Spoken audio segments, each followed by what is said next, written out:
My name is Antonia Murphy, and I'm reading Pursed Lips and Silences by my excellent friend S.A. Greene.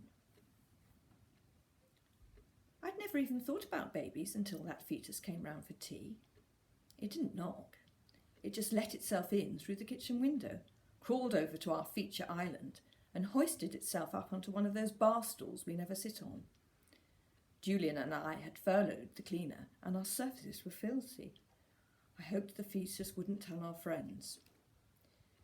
I put the kettle on and moved the bar stool closer to the island so the fetus could reach its teacup.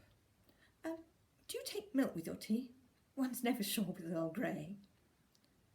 At the word milk, the fetus stared hard at my chest. I closed the top of my blouse. I was just wondering if it spoke English when it answered. Please, if it's no trouble. Its excellent manners did me credit, I remember thinking. We chatted about the weather and our shared love of Karen Carpenter, but when the conversation shifted to fiscal policy and penal reform, it became apparent that the fetus leaned rather heavily to the right. This was awkward. I get along with anybody, but Julian reads The Guardian. He'd be appalled at any association with a fascist fetus.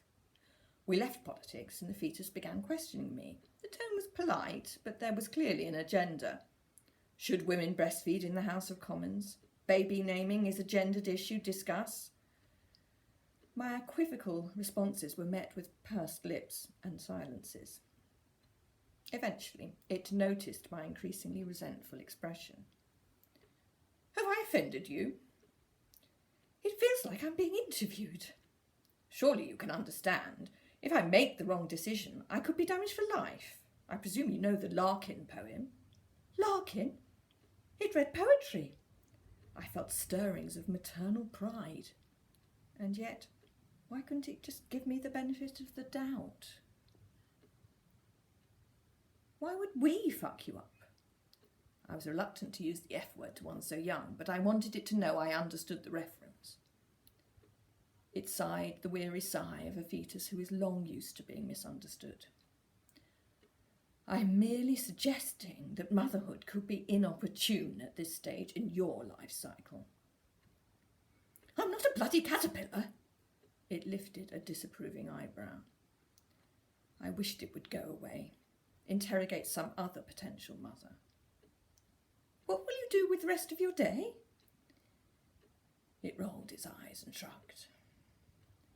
I had a vision of it as a teenager and felt a migraine coming on.